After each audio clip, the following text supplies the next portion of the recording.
3 days for just $9 more than one 5% best bet. That's right. We are celebrating the return of the Big Ten and Mountain West. This is one of the biggest college football cards of the season. So why would you spend $40 for one 5% play when you can have 3 days of all access for just $49? That includes NFL, college football, the World Series, UFC, and soccer. This coupon is good at both Sports Memo and WagerTalk.com. All you have to do is go to your favorite handicappers page, click 3-day all access for $69, and use coupon code SM49 at Sports Memo or WT49 at WagerTalk, and you are set, getting 3 days of all access service, including any 5% best bets for just $49. Apologies, guys. We must limit this special to 2 handicappers at each site.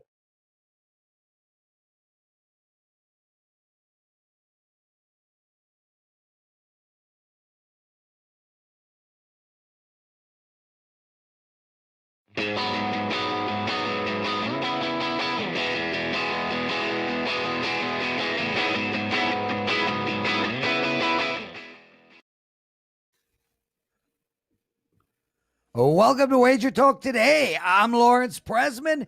He's Teddy Covers. Is that white or pink? It's, I don't know. It's like light colored. Light colored. Lead story today, Teddy. We got a World Series.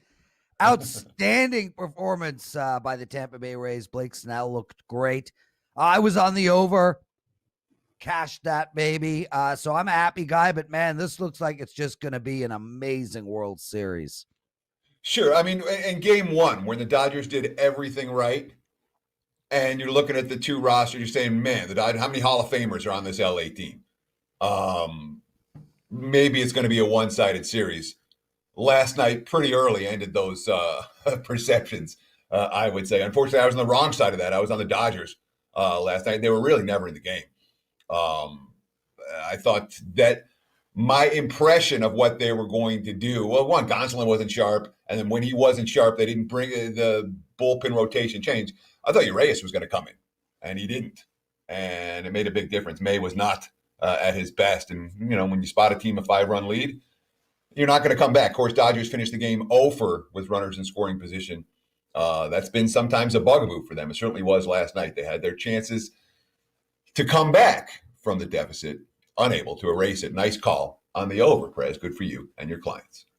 Thanks, brother. It's so hard sometimes to be a professional gambler. I want to be a fan. I mean, I think the payroll is $90 million difference. Tampa Bay, Kevin Cash changing baseball in front of our eyes. Hard not to want the Rays to win this all. Well, I mean, as a fan, you also look at this Dodger team that's been so close for so long. Yeah. And you say, this team deserves one. It's not like the Dodgers haven't been there. It's not like there's some upstarts. Sooner or later, they're supposed to win one, right? The Rays are supposed to be the team they're going to beat, right? So, I mean, it's an interesting series. It's a fun series. And now that it's tied at 1 apiece, it is a series. It's not going to be a complete one-sided blowout. Teddy, big show today, Thursday, jam-packed with legends, gurus, geniuses. Dave Cokin right off the top, 3 college football games, the Oklahoma game, the Notre Dame game, and Iowa versus Purdue. Gianni coming up today. We're going to talk 1 college, 1 NFL, and the MMA main event, which is going to be a monster and a card I am so excited about. We're going to bring Dave in, but before that, Johnny Detroit, our boy, gets into the chat room, calls you out, Teddy, says you look like Crocker from Miami Vice. That's the goal. Yeah. Crocker. Come on, man. I got to remember names of people from freaking 30 years ago. Crockett from Miami Vice. So this is how it works, okay? I got a bunch of jackets in the closet. I got a bunch of T-shirts in the closet. I take out a T-shirt, I put it on. I say, "Hun, does this jacket match?" She says, "Okay" or "No." This one got the okay. I put it on. I look like Crockett. I got no problem with the Miami dude. Vice, He's a cool dude. Yeah, Dave exactly. Cokin, let's go, baby. Let's talk college football. How are you? Hey, Teddy looks more like Cracker. I'm surprised Joe didn't correct you there. It's not Cracker, it's Kruker. Anyway. You know, How I you never been, saw Dave? Miami Vice. Never? Not one episode? No, I don't. I think the last TV show I watched regularly was Barney Miller. Okay. I'm not making that up. I don't, because I watch sports all the time, and I just don't get into. I like movies because there's a beginning and an end, but the TV shows I can't tell you anything about. I never saw the Seinfeld show. Never once saw it. So, Teddy should. I have no words. I mean, no, I'm with them 100%. When it comes to pop culture, I'm useless. And Yep. when it comes to like Miami Vice, sure, I was familiar with the show. Did I ever watch an episode? Hell no. I've ever watched an episode of Seinfeld start to finish? Not in my lifetime. Oh not my going to happen. no, Okay, let's go, boys. Number one, it's boring. Well, listen, not a good we'll show. agree to disagree. I love all that stuff. I'm a huge in pop culture. I'll be watching the debate tonight on one TV and the football game on the other. Speaking of football, Dave, let's get straight to it. Oklahoma TCU. Minus 6.5 for the favorite, 60 on tap. That's the total. How do we attack this game? I played Oklahoma. It's not a big play for me, but I did play Oklahoma. And there's some things I don't like on this TCU team. Not that I'm in love with Oklahoma, but they are off a good win. That was to get some kind of back on the right path, getting that exciting win against Texas. And it was a rivalry game, but they've had time to digest that. TCU's problem is they can't stop the run.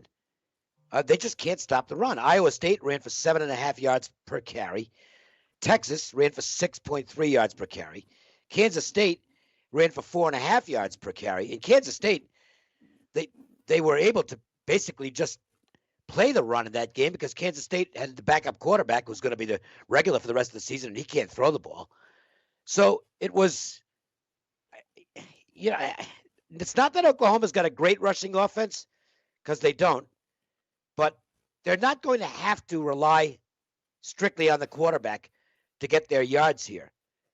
And on the TCU, so I think that's good for Oklahoma. On the TCU side, offensively, they're going against a shaky defense, but they've become basically it's Max Duggan and nothing else. Duggan is doing most of the running. Duggan is doing most of the passing. It's just become a predictable offense.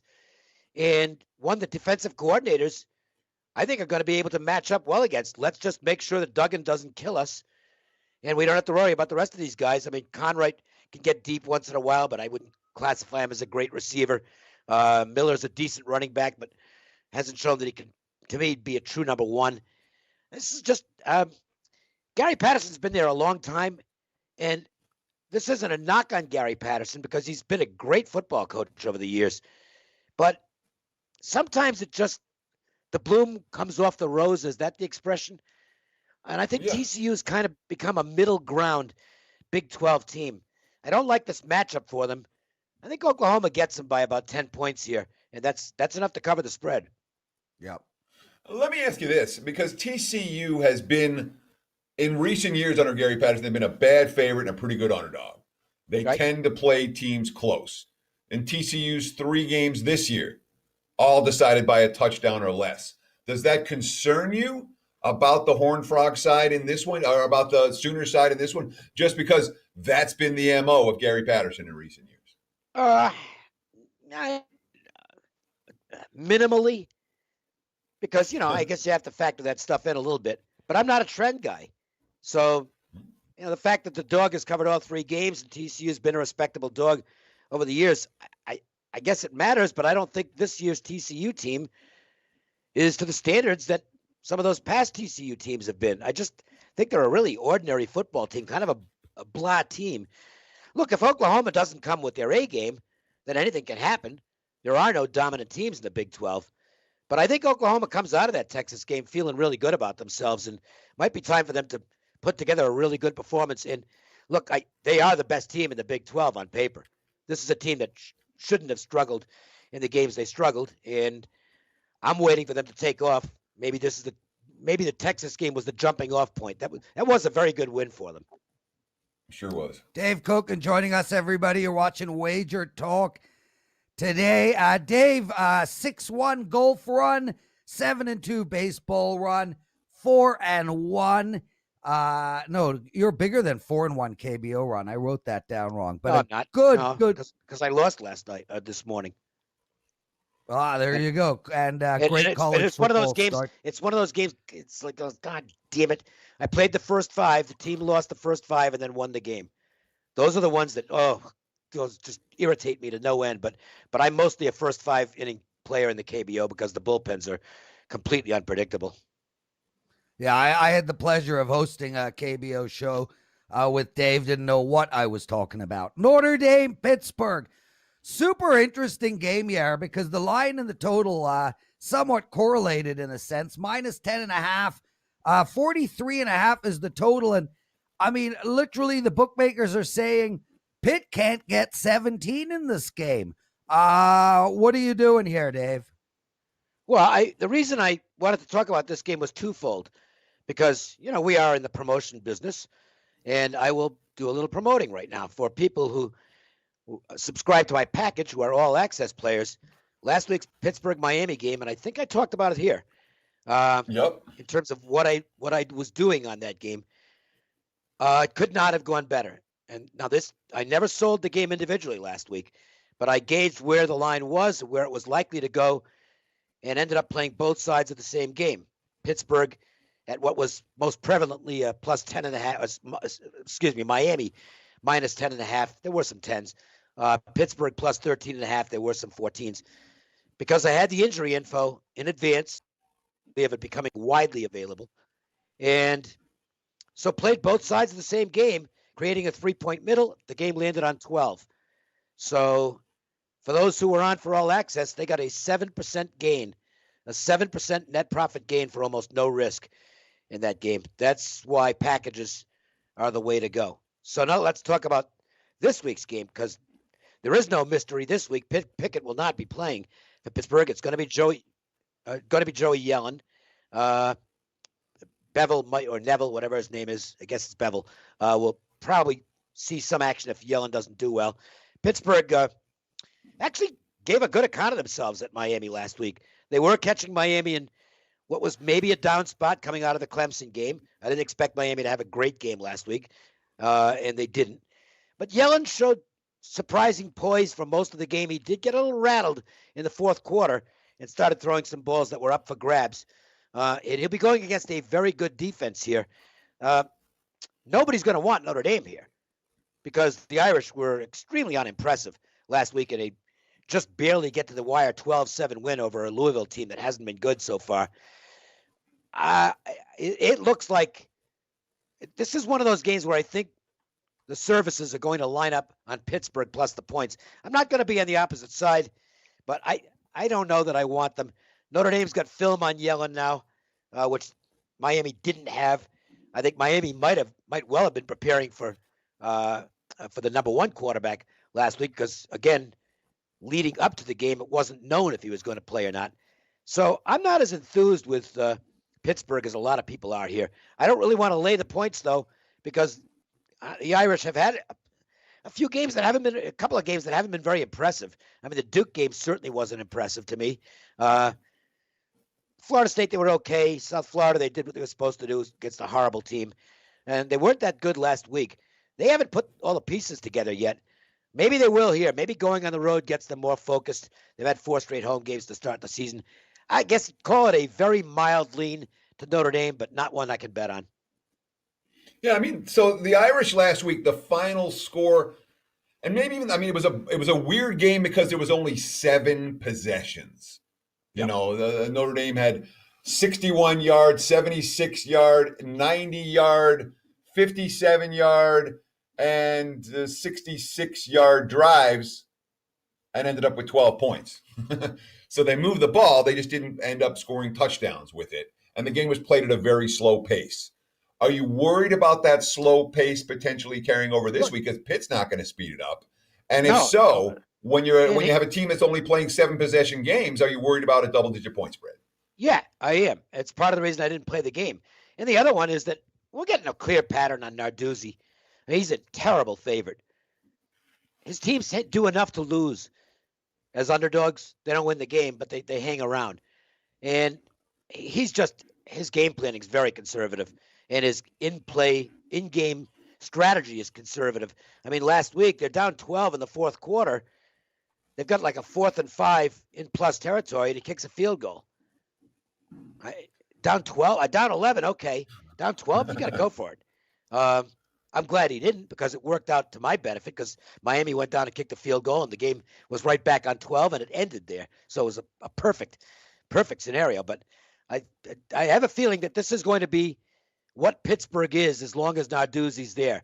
A team that's pretty good enough to get by lesser teams, good enough to compete but lose to better teams. Might be what happens this week. Awesome stuff, guys. One more game. Let's go. Iowa, Purdue. Dave, take it away. The most interesting game of the week for me, because I want to see. It's definitely not a play for me, but I have some serious reservations about this Iowa team. From a personnel standpoint, they're kind of the same as they've always been. I know they're breaking in a lot of new pieces, but it's Iowa, and they've gone through this many times before. And in a normal scenario, Iowa's going to be really good. Not good enough to win the Big Ten, but a real solid football team. But I don't know if that's going to be the case this year with Iowa. You might be hard-pressed to find a team that's had a worse off season than the Hawkeyes in terms of the off-the-field drama. And I don't know if this team's on the same page with their coaching staff at this point. They've sent some coaches packing, but the main guy is still there.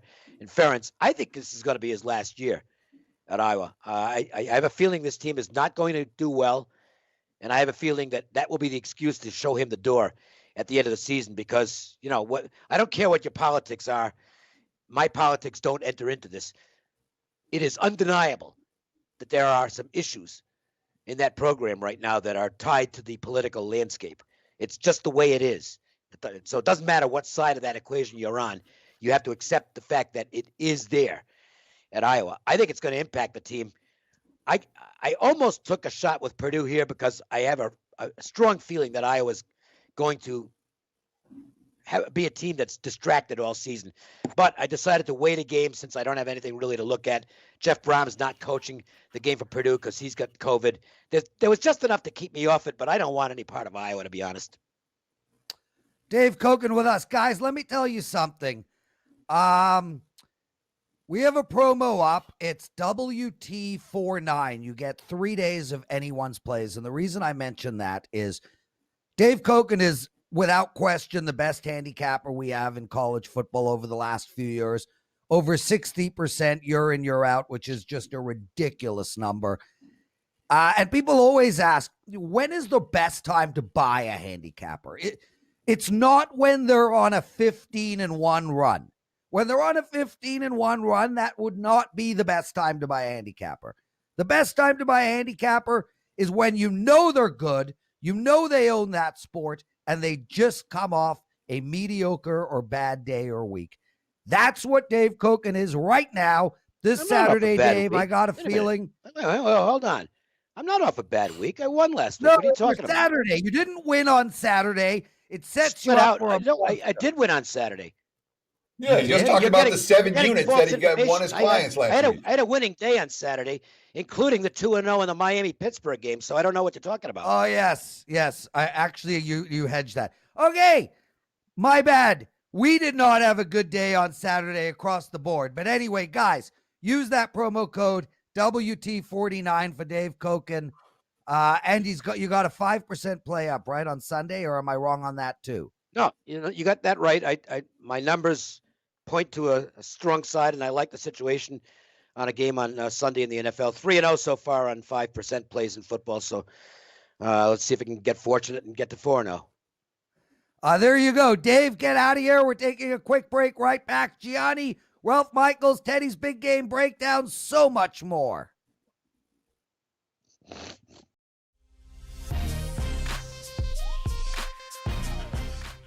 Only $99 for the gold cheat for the rest of the season? That's right. The Big Ten, Pac-12, and MAC are just getting started. The college football season is going deep into December. We'd like to offer you the rest of the 2020 college football season for only $99. That's right, you get expert analysis, power ratings, stats, and more for both college football and NFL. This $99 special also includes all of the college football bowl games and takes you through the Super Bowl. Just go to www.goldsheet.com/WagerTalk and use the code CFBIsBack. Add on the Gold Sheet Extra and CKO for the best bang for your buck.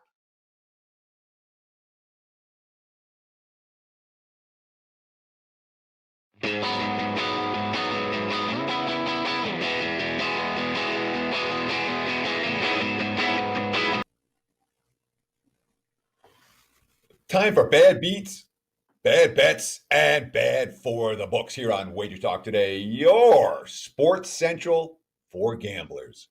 Last night, look, we're in the middle of October. Hockey's dead. Hoops is dead. It's basically MLB and college football weeknights. There hasn't been college football. So we're basically last night, the market report is about one game, the Rays and the Dodgers. There was sharp money on the Rays last night, plus price, which means it's not a great game for the books who catered to sharp players. There was a little bit of over money as well, but on the pantheon of big decisions for the books, the last night's World Series game 2, not a big one. The books that cater to sharp bettors lost a little bit. The books that cater to the public won a little bit. Not a huge decision. Let's talk a little market report. Early week line movers. Now that it's Thursday, we can really take a look and say, what lines are being set up? Where's the sharp money going? Why has it gone this way? And one thing we always want to be aware, we talk about the early/midweek line moves. There's lots of head fakes. It takes less money to move a line on Tuesday or Wednesday or Thursday morning compared to on Saturday or Sunday morning. So some of these lines are going to move back the other way. In the NFL, we've seen a bunch of anti-Cowboys money, the money coming into the Washington football team. We've seen money coming on the Broncos Chiefs under. Snow expected in Denver on Sunday. Jaguars money has shown earlier in the week. The markets do not like the Chargers laying more than a touchdown. And we've seen the Bucs take money, the Raiders offensive line dealing with COVID issues, and the markets responding very quickly to that information with Tampa Bay money. In college football, we've seen nothing but App State and over money tonight, and that's been pretty steady all week. Issues potentially with Minnesota and COVID issues. We've seen Michigan money. West Virginia taking money against Texas Tech as well. Those are standout early week line movers. A little market report here on Bad Beats, Bad Bets, and Bad for the Books. Back to you, Prez. Thank you, Teddy. Great stuff. Love that segment. I just want to welcome everybody into the chat room. 238 of you watching, 38 likes. Let's get that likes up, please. Nice to see you, Abby, Joseph, Ari, Tuttle. Always nice. Guitar at Gene, Nate, Chance, Proud. We just love having you guys with us. Everybody make sure to take advantage of that promo. It's really good. $49 for 3 days. SM49 at Sports Memo. WT49 at Wager Talk. Teddy, got a couple of quick questions for you. First off, what do you got on tap this weekend for your clients? So I haven't posted yet. I will post my first NFL once we finish the show today. We'll post our college tomorrow. I've been going a little bit later in the week. I want to go a little bit later in the week. Right now, for me, making sure you don't get teams with bad COVID info is a little bit more important than making sure the play is up on Tuesday or Wednesday. So we'll have NFL card loaded later today. What about you, Prez? I got a huge card for Sunday, man. I got 7 plays up for the clients, including a couple of teasers.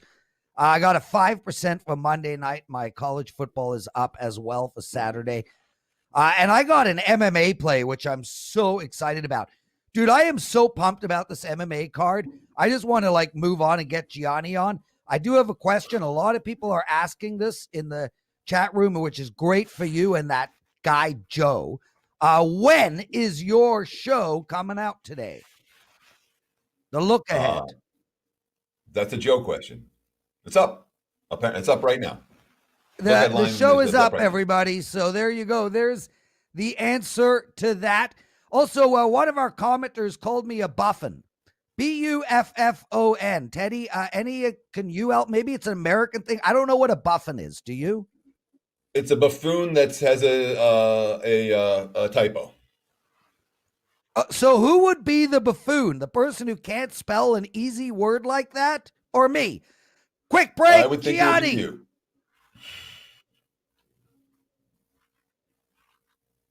Okay.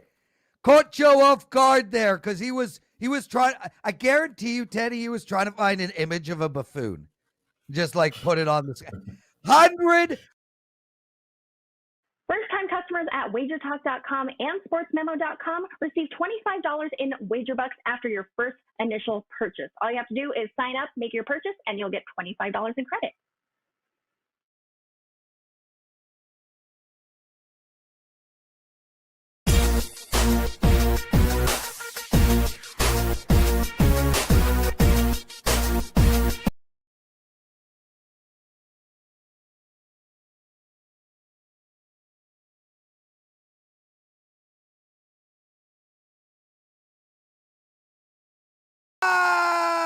You look good, dude. I love that shirt. Cashmere?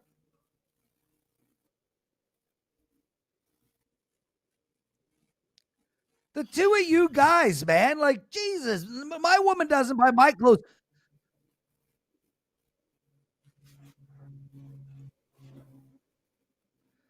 Listen, Gianni, before we get into it, and I want to go fast through football. I want to talk MMA, but I saved this piece of information for this segment. It's Vivian's birthday today. I want to give a shout out, a happy birthday to the love of my life, Vivian Ringwald. And Gianni and Teddy, I will pass on your nice messages. Okay, dude, what's... That's more important than the segment. This segment should be pay-per-view anyway, based on the results and the information shared and the knowledge. But for Viv, that's Gianni, the most important thing. We should just spend the segment singing happy birthday to Vivian. Okay, you want to sing happy birthday to Viv? Teddy's No, like, God no, forbid. please, no. No. No. And Joe's still searching for a buffin. Gianni, let's go, baby. Let's do it. Let's tonight's game, New York Giants plus 4.5 against Philly, total of 45. Regale us. Yeah, here's a game I haven't released yet to my subscribers, but I'm definitely going to be on it because we've already bet it. The group I work with, they took New York Giants at +6.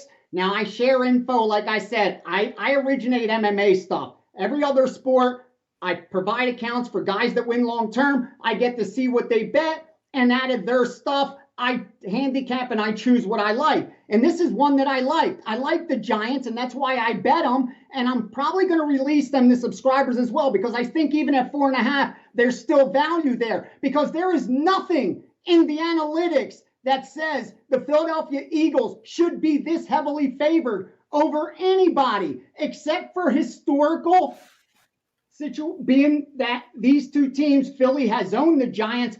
Other than that, there is nothing to make Philly a big favorite over the New York Giants. Analytic-wise, Giants have better special teams. They have better defense. And even offensively, okay, the Giants are 32nd DVOA. Guess what? Philly's 28th. So they're just as bad. Again, when you have two bad teams, it's pretty easy. It's dog or pass. How can you lay points with a terrible team? Even if they cover, it doesn't make sense. So for me, that's a game that's simple. And we also bet the over, but when it dropped down from 45 to 43.5, came in and bet over 43.5, over 44. I can't disagree with that. Two bad teams. It takes effort to play defense. They haven't shown us that. The only good thing is that the division's still alive at 1-4 and 1-5, because it's so pathetic that they may both show up. But I like the Giants, and I agree with that over. I can't disagree with it. So what do you think this line is going to do today, Gianni? I mean, we saw a bunch of Giants money early, and it's kind of been sitting at 4.5. As you mentioned, the total's seen two-way action where it got bet down and now it's been bet back up. Is there anything that you anticipate in terms of a line move later today? Someone wants to get down on one side or the other. Should they do it now or should they hold up? If you like the Eagles, I don't think you're going to get too much sharper money. coming in, because again, they took the 6. You'll see the piggybackers come in, maybe take the 4.5. Some of the sharper shops may go to 4, but I wouldn't be surprised to see even it go back the other way as Eagle money starts to come in, as Eagle teasers start to come in. I think the total's where you need to fire right away if you agree with the over. I think unless there's terrible weather, really, really bad, and it gets shown prior, I think that total is going to continue to climb. So I think if you like the over, you probably want to get to the window quickly. Otherwise, on the side, I think it's going to hover around where it sits. We haven't seen much movement or even vig needed where it's at with that Eagle money coming in. Books seem comfortable taking it. One of our guys just wrote, Ravens just signed Dez Bryant. Ooh. Wow. That's unexpected. Cincy +2 versus SMU 55. The Greek gambler. Where should we go in this game? Wait, you're talking about which game did I pick there? College has been where we've been crushing it. Cincinnati. Okay, thank you. I thought I gave to Houston. I gave that on the what's it called? Hey, you're a busy guy, dude. We're just honored to have you on one of your 600 bet shows on it. a day. Now, you got 2 undefeated teams going against each other here with Cincinnati and SMU. We bet SMU on the money line. You know, when it went to 1, it was at Pick'em when we bet it. SMU -1, and I bet money line and released it to subscribers on the money line as well as a 4% play. Again, I don't make things up, dude. I tell it like it is. When it comes to college football this year, I didn't even know there was going to be a season. We weren't sure. I didn't do a ton of work, but luckily I work with guys that win long term, and we've been doing really good in college football. And SMU's one of those games we bet along with Louisiana. I'll give it all here. Louisiana Lafayette on Friday. We took them at +2. And we also took Houston on Saturday at -12.5. I released Houston at 13.5. So what I've given my subscribers so far is West Virginia at -2.5. We bought the hook. Houston -13.5. SMU on the money line, and UL Lafayette +2. That's where I am on college football as far as my stronger stuff. So I was going to ask you a question about the SMU game, but it's more fun when you give out your entire card to our clients and to our audience. Let's focus on that. Handicapper, real quick. I like the Houston side, Teddy, because that's something I would bet myself, even if they didn't. I just think that sets up so nicely. Both teams played BYU. The spread was comparable. So why is Houston a 2-touchdown favorite if they were getting less points against BYU than Navy was? And they both got blown out because Houston's such a better team. Houston had a lead going in the 4th quarter against BYU. Houston's a top 25 team. They'd be favored over Coastal Carolina. Are you kidding me? But they've only played 2 games, and they're 1-1. That's the kind of team I want to back. They're so much better than Navy. Navy falls behind and loses this game by 3 or 4 touchdowns. Breathe. Namaste. Through the it's nose. Early, baby. Out. Oh my God, Gianni, Jesus, man! I just want to say, calm down. SMU Lafayette, baby. Okay, calm down, dude. And Georgia Southern, sorry, that just came in. I didn't even release that yet, and you're getting it here first. Georgia Southern +6. Okay, there you go, guys. Georgia Southern, UL Laf, Houston. These are all the plays that people pay for. You get them for free on WagerTalk Today. Let's go to MMA and what I think is going to be a monster of a fight.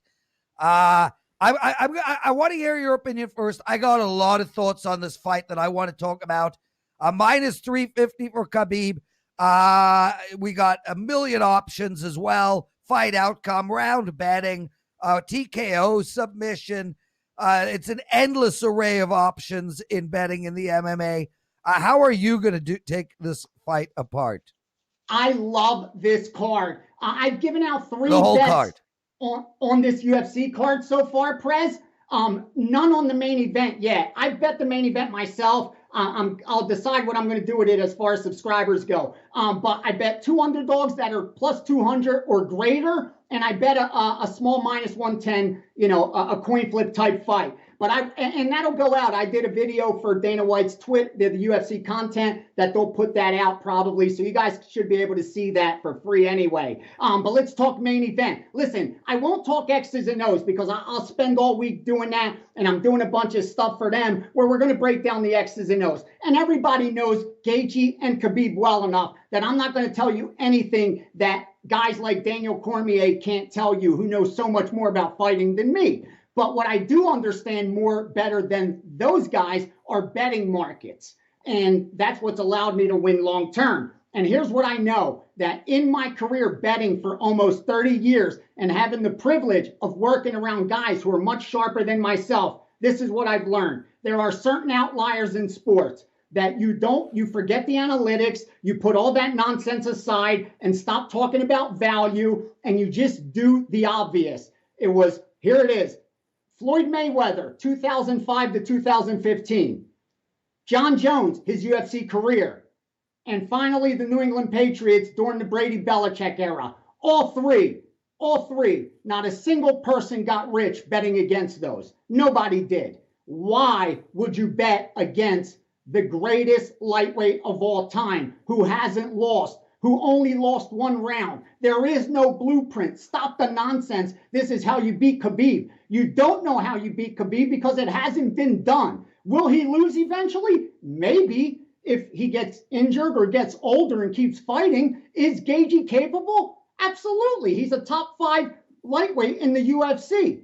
They're all capable of beating each other in that 25 minutes on that particular day in time. But what I do know is what we've already seen, and that's Khabib take guys and completely control them and win fights. I see no reason that that's going to change here.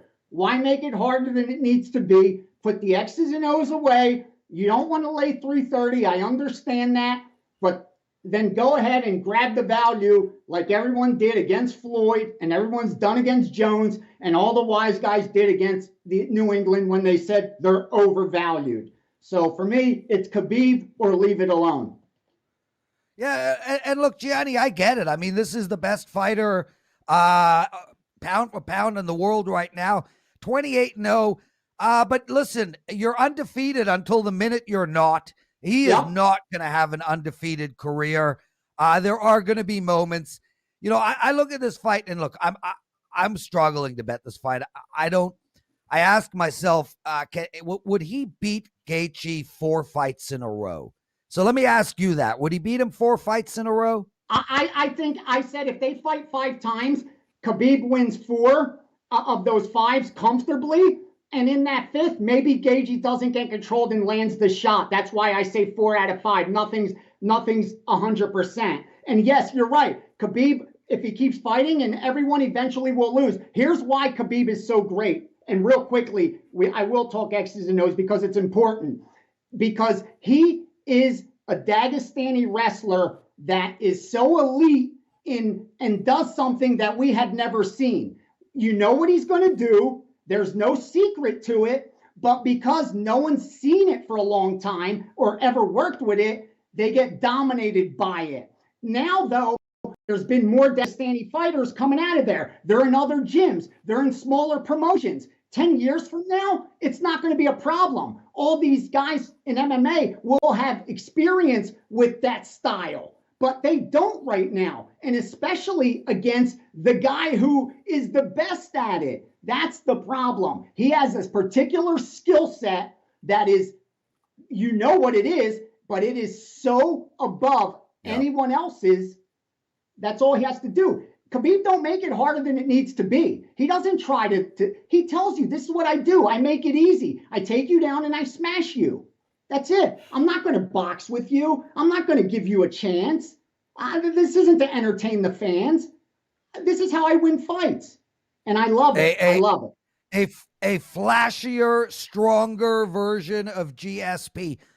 Gianni, if people are going to bet this Gaethje, I want to give them some advice. I'd like to hear your opinion on this. The only chance Justin has of winning this fight is knocking Khabib out. Plus 450, higher at some other books. There's no other way to bet Gaethje from my perspective. You got to take the plus 450 if you're going to go it that way. I think it makes sense. It totally makes sense. I mean, the idea that Gaethje's going to beat him up for 5 rounds is difficult to see that. With that said, if he's the only reason I wanted to bet Khabib inside the distance also because it's a lot cheaper. But I worry that Gaethje has so much heart that if Khabib doesn't break him, he'll just survive for 5 rounds. Where on the flip side, I don't think if Gaethje wins, it'll be because Khabib's surviving it. I think it'll be like you said, because Gaethje was able to take over. He stuffed the takedowns and he was able to implement his game plan, which is damage and taking guys out. So it makes sense. If he's going to win, he's going to have to do it his way. Yeah. And his way has been, like you just said. I think it makes sense, Prez. If you like the Gaethje side, why not sprinkle a little of by TKO or KO? He's not going to sub Khabib. Khabib though, TKO or submission minus 125, substantially lower than the minus 350 he is now. What are your thoughts on that? I think this, Chris, I mean, it's because we don't want to lay the chalk and we try to get creative. And a lot of times it's cost myself. I've done that with John Jones where I didn't want to lay that 400, 500. And instead, how's he going to do it? Inside the distance, he ends up winning a decision and I lose money. And why? How can you lose money on an undefeated fighter if you're betting them? Like if the guy's undefeated and you're betting him, you shouldn't have lost your bet if he doesn't lose the fight. That's the problem of trying to get creative. But, again, that's also a different handicap. And I think if you think the fight's going to last, then maybe even look at total rounds instead of trying to really predict this is who's going to win, how they're going to win. I mean, that's asking a lot, man. We're guessing at that point. I get it when you want to sprinkle a little on the method of victory that at least fits the narrative. But at the same time, now you're really getting into guessing. It's hard enough to guess who's going to win, predict who's going to win, but to predict how they're going to win, that now we're really trying to be psychics. And again, that's not how you're going to win betting sports. Gianni, we got to run, but I just want to give out Robert Whittaker is going to get slapped on Saturday. Minus 110 for Jared.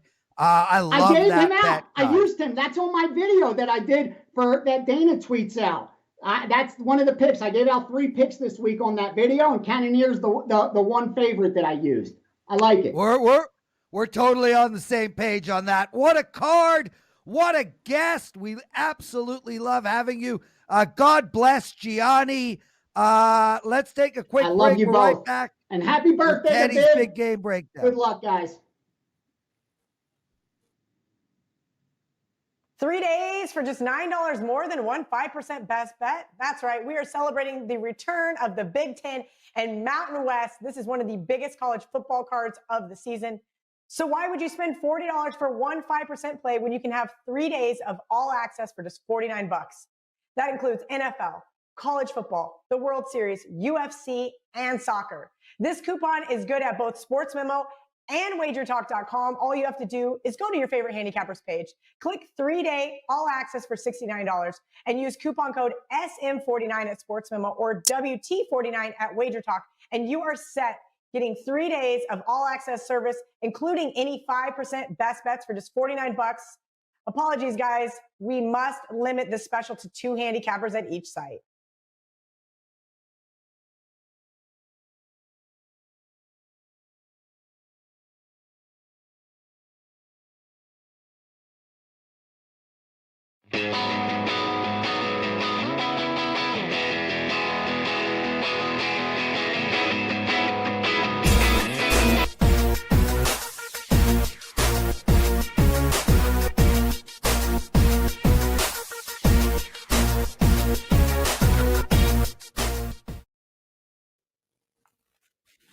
It's time for today's big game breakdown. Thursday night NFL, the Eagles and the Giants. Right now, Philly minus 4.5, total of 45 against the New York Football Giants.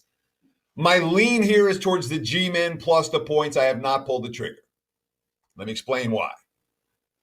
Start with this. Series history is all Philadelphia. Eagles have won the last 7 meetings between these two teams. Giants are 1-11 their last 12 against the Eagles.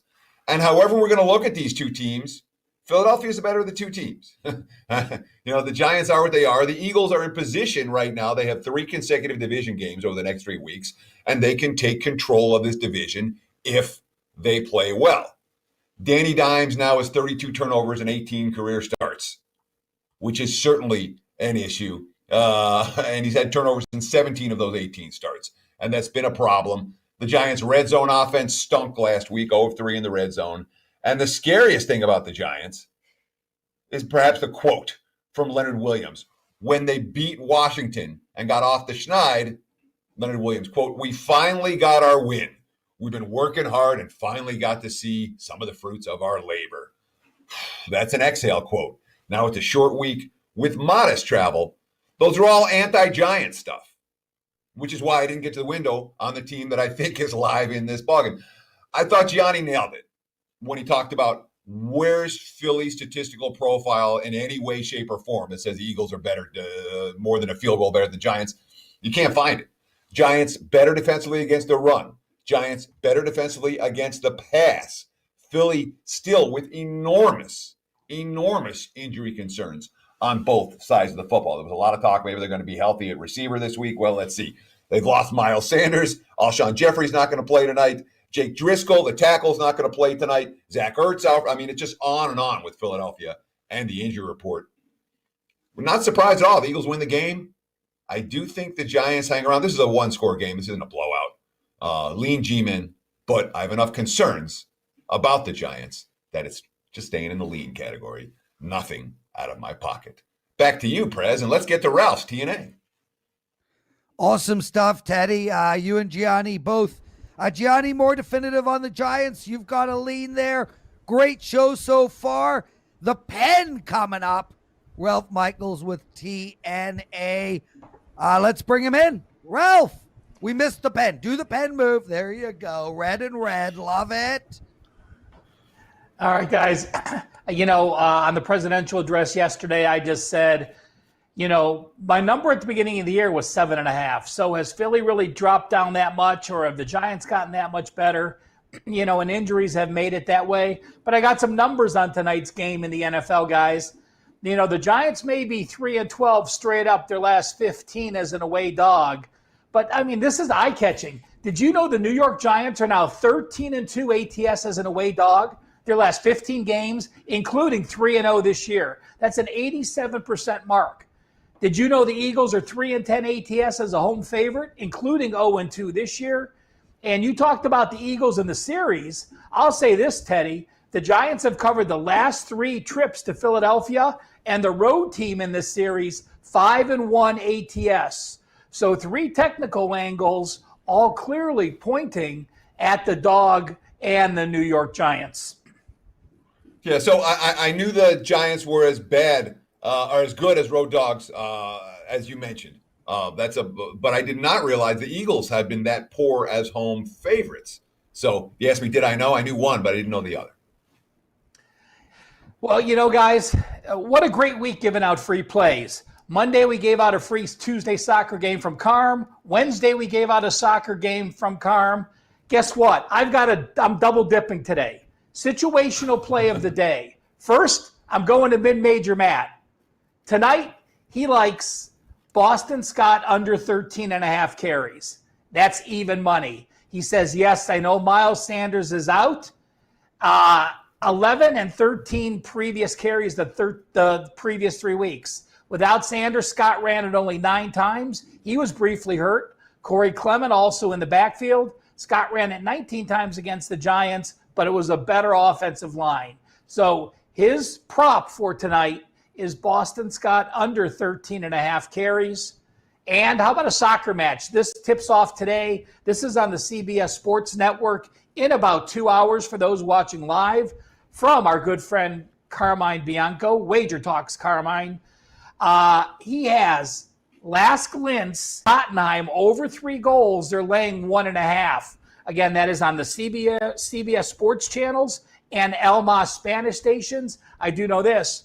Tottenham last time out had a 3-zip lead at the half, ended up 3-3. They won't let their foot off the gas this time. So again, Austrians, Linz and Tottenham over 3 goals, minus $1.25, courtesy of Carm. Well, guys, I gotta ask you. Yep. I gotta ask you quickly. Carm's one of my best friends in the whole world. I see him all the time. Showed up to my house last night with a box of Krispy Kreme donuts. He's been bugging the crap out of me for getting on the show. Prez, when can I come on Wager Talk Today? When? Did he call you and said, hey, I can't seem to get my butt on Wager Talk Today. Let me go through you? No, it was me, because now with very few sports during the week, I don't want to give football out every Monday, Tuesday, Wednesday, Thursday for the weekend. So we're giving our viewers some live action, which is bettable that day or the next morning. And, Carm is our soccer guru. He's got a 5% up today. I love talking to him. I'm not a big soccer fan.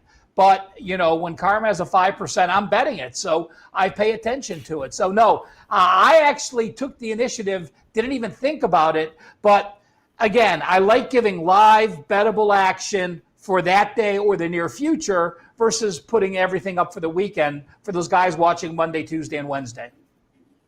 Awesome stuff. And we will have Carm on soon. We're going to be out of daily sports in a couple of weeks, maybe a week. Yeah. But great stuff. Ralph, what else you got for us today? All right, guys, the Wager Talk Did You Know?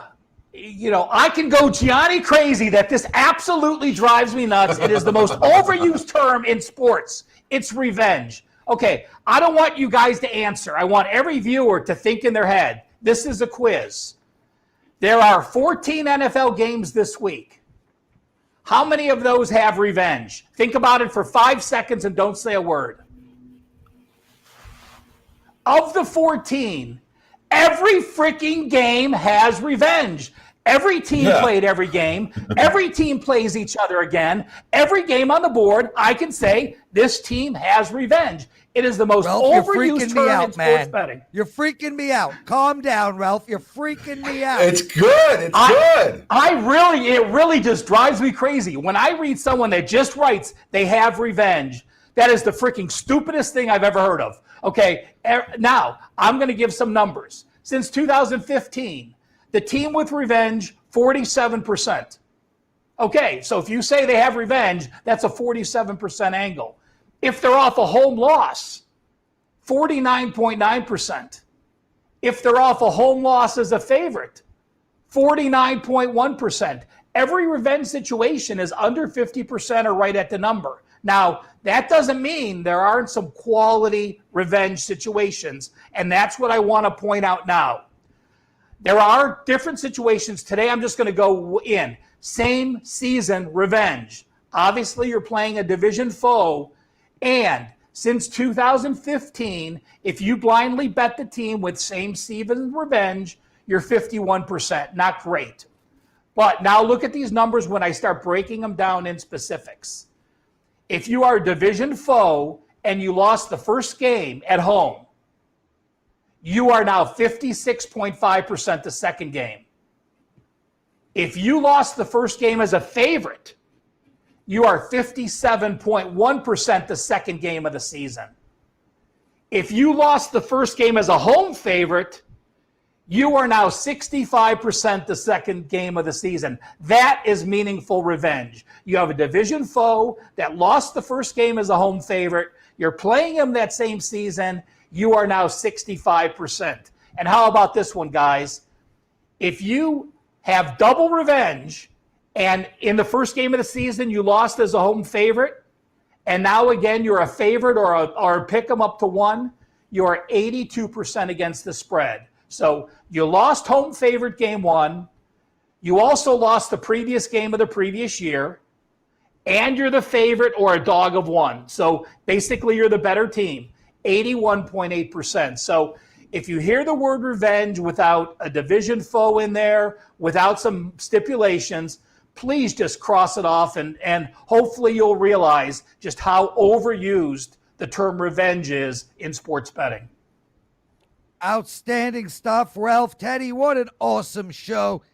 Ralph channeling Gianni, Ralph channeling Carm, Gianni challenging the Prez on Ritalin, Teddy looking like Crockett, Joe searching for a picture of a buffoon and failing. Just an awesome show. Fun as hell. Best part of my day. Love having all you guys with us in the chat room. Ralph, can't thank you enough, guys. Check out the NFL presidential address. Ralph, me, and Matt, we take apart every game. Tomorrow's show, Rob Vino, and I can't even remember. Who's our second guest tomorrow, Teddy? It's either Matt. That guy. Mid-major Matt is talking NFL props on Matt Friday. For our prop show. Thank you, Ralph. I am a Buffin. I respect it. And Teddy, take us home. Thanks for watching. Enjoy the games. Good luck tonight. We'll be back again here on Wager Talk Today in 23 hours, right here on the Wager Talk YouTube channel. Cheers.